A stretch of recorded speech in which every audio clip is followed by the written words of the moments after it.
TENS. El tensión es una corriente de electroterapia mayormente usada en fisioterapia.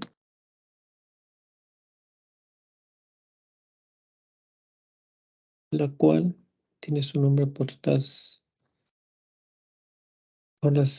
su terminología en inglés, es la neuroestimulación nerviosa transcutánea. Es una corriente diseñada para reducir o tratar el dolor introducida en los años 60.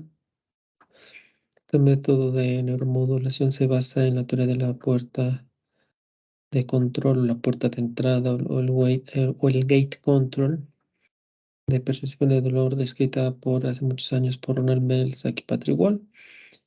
En este caso se dice que los impulsos dolorosos se transmiten a la médula espinal por las fibras A delta y fibra C y se estimulan las células del cuerno posterior hasta dorsal de la médula espinal a nivel de las láminas 1 y 2, y por esa estimulación se activa la sustancia gelatinosa o la sustancia gelatinosa de Rolando, en el cual podemos percibir el dolor hasta el cerebro, viajando por vías y tractos espinotalámicos hasta el, la zona periacueductal, el hipotálamo, tálamo, hasta el músculo cerebral.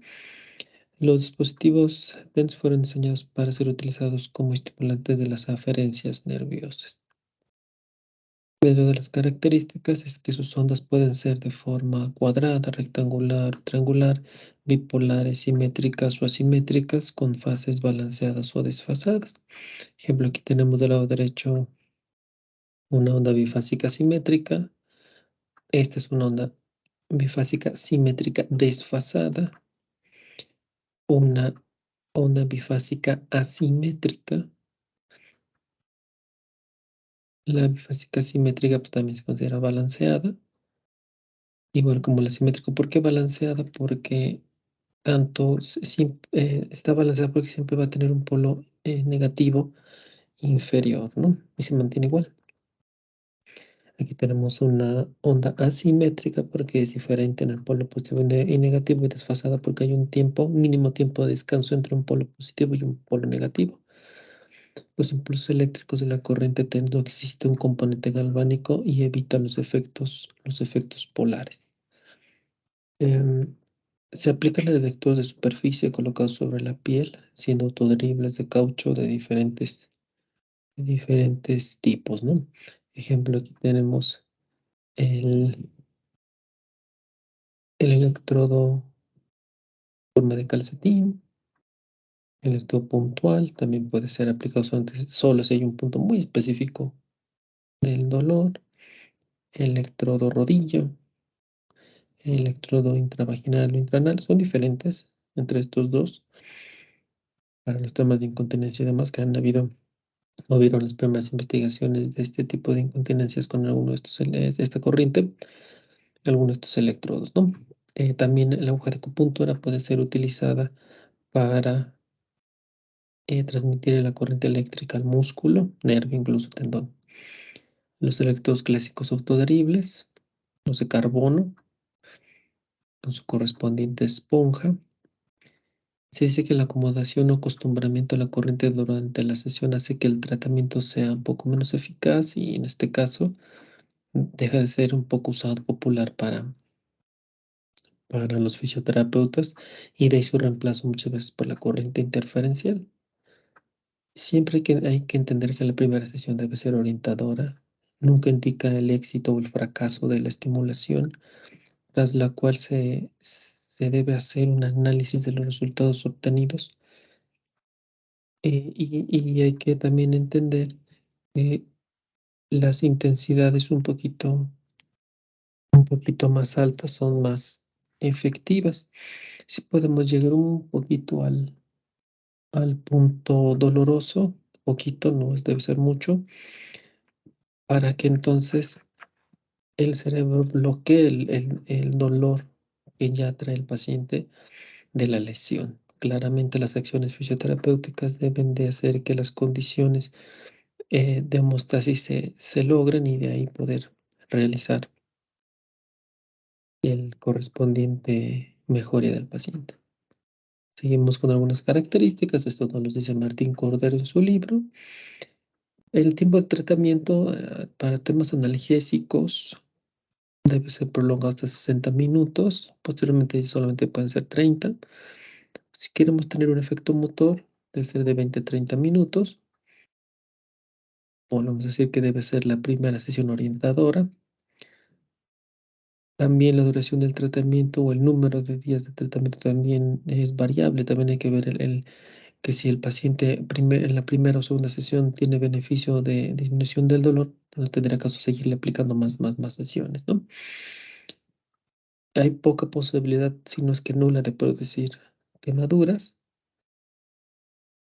y realmente deben de existir cambios significativos en cuanto al control del dolor. Y pone este autor que en las primeras 10 sesiones debe haber un cambio significativo, a veces que pueden ser hasta menos de 10 sesiones. Dentro de la práctica fisioterapéutica se procura combinar el TENS con otras modalidades para encontrar el dolor un poquito más significativo. Y como decíamos, el TENS es más efectivo en intensidades mayores. Hay dos investigaciones que respaldan el comentario, ¿no? Que ya son investigaciones ya de mucho tiempo atrás, pero que al subir un poquito más la intensidad tuvieron mayores resultados. La intensidad y la periodicidad, o sea que se propone que 3 veces el umbral del dolor de la corriente debe ser aplicado para sentir analgesia o que el paciente tenga analgesia.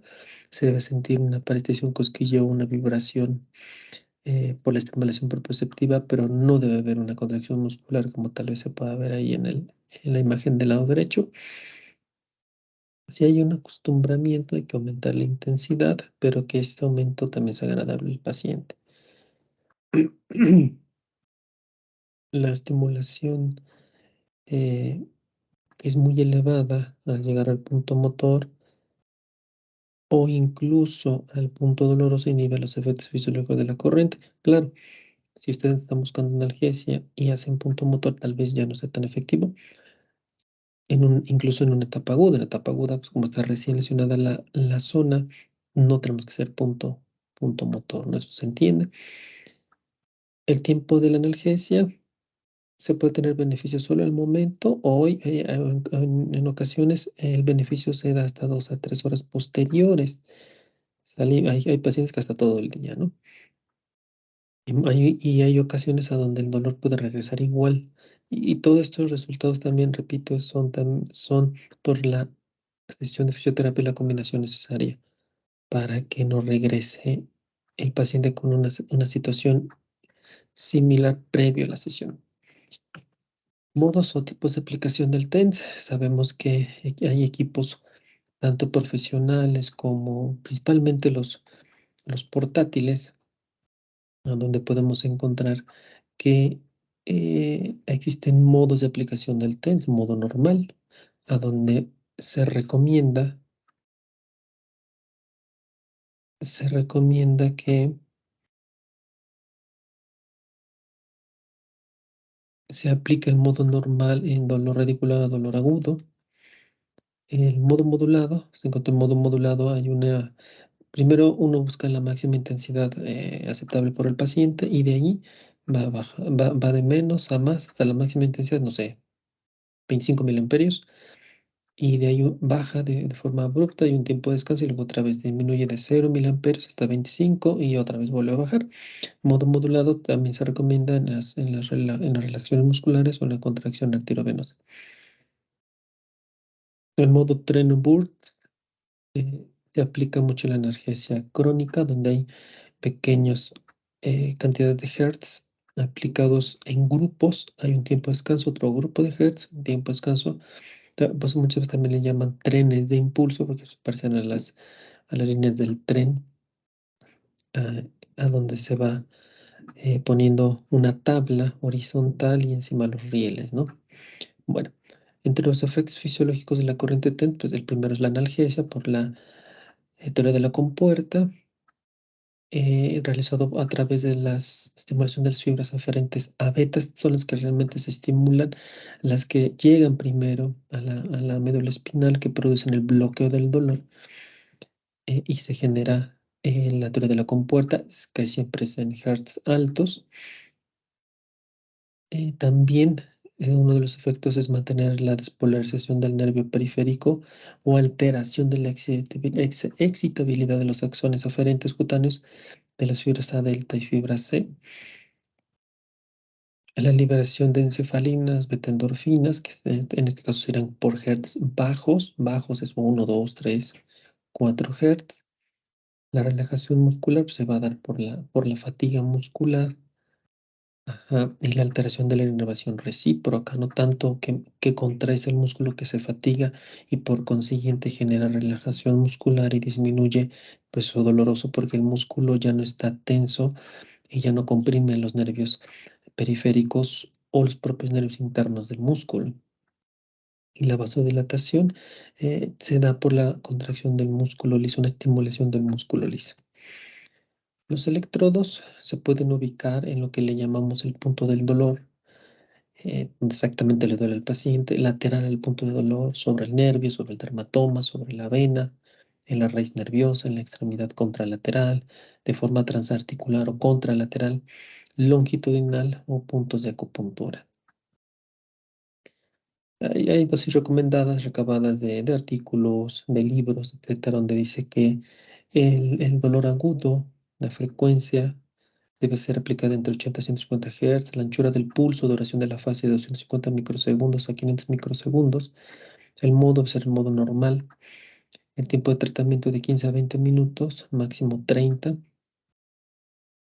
Dolor crónico, la frecuencia debe ser a 2 a 4 Hz, anchura de pulso, duración de la fase de 500 microsegundos. El modo debe ser trenes, tiempo de tratamiento de 40 a 60 minutos para poder estimular las encefalinas y las beta-endorfinas.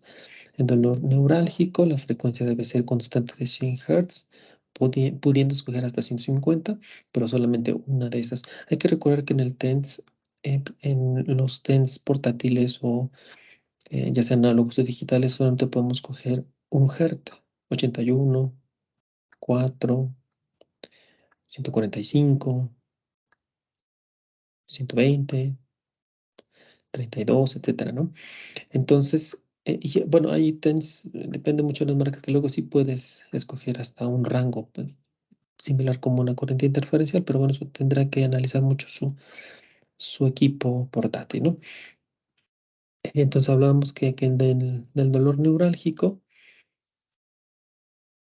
son 100 Hz, la anchura de pulso, duración de la fase de un milisegundo, preferentemente, si no, lo máximo que les dé su equipo, el modo treno normal, yo lo recomiendo normal. Y hay recomendaciones en libros, como el de Rex Martin, que dice 10 milisegundos, de 10 segundos de impulso, un segundo de descanso, de un segundo de pausa, 20% de rampa. Bueno, pero siempre y cuando el aparato les dé, esto tal vez ya se los puede ofrecer un equipo ya más profesional, un poco más grande, ¿no? Eh, el tiempo de tratamiento, de igual de 15 a 20 minutos, máximo 30 minutos. En el bloque medular debe de ser una frecuencia de 100 Hz cuando el dolor en la escala visual análoga o milimétrica, etcétera, es de 5 a 7. Y cuando el dolor en la escala de cualquier escala de dolor sea de 8 a 10, ya sean rangos máximos, debe ser una frecuencia de 80 a 200 Hz, una anchura de pulso, duración de la fase de 250 a 500 microsegundos, modo normal, tiempo de tratamiento de 15 a 20 minutos, máximo 30 minutos, ¿no? El bombeo circulatorio, cuando decimos bombeo circulatorio es cuando lo que queremos estimular arterias, principalmente venas para el retorno venoso. Miembro inferior tenemos que buscar cuál será la arteria más superficial, ponerle una frecuencia 25 a 50 Hz. Sí pueden llegar hasta los 100, pero bueno, siempre tendría que ser Hz bajos para poder llegar a estimular y despolarizar el músculo liso. Y la anchura de pulso de duración de la fase es de 500 a 1000 microsegundos, en modo normal o modulado. Recomendado es el modo modulado. Tiempo de tratamiento 10 minutos. Y esto le añadimos un poquito de elevación, va a ser más efectivo el bombeo circulatorio. Y en el espasmo muscular, que va a ser una aplicación en la cual sí queremos ver un poquito más la contracción muscular. Aquí sí no está prohibida la contracción muscular. La frecuencia va a ser de 50 a 80 Hz, la anchura de pulso, duración de la fase de 250 a 500 microsegundos. Un modo modulado, va a ser más efectivo porque contrae, relaja, contrae, relaja, de 15 a 20 minutos, máximo 30 minutos. A veces los tiempos máximos es la primera sesión y las sesiones posteriores ya podemos disminuir el tiempo de tratamiento. Las indicaciones de esta corriente, pues, según Martín Cordero en su libro, tiene un 95% de efectividad en dolor obstétrico, musculoesquelético, postquirúrgico, postraumático, las lesiones nerviosas periféricas, neuropatía periférica, distrofia simpática refleja, causalgia, regeneración ística en úlceras, dolor en muñón, compresiones nerviosas periféricas, prevención del desarrollo de hombro doloroso en paciente hemipléjico.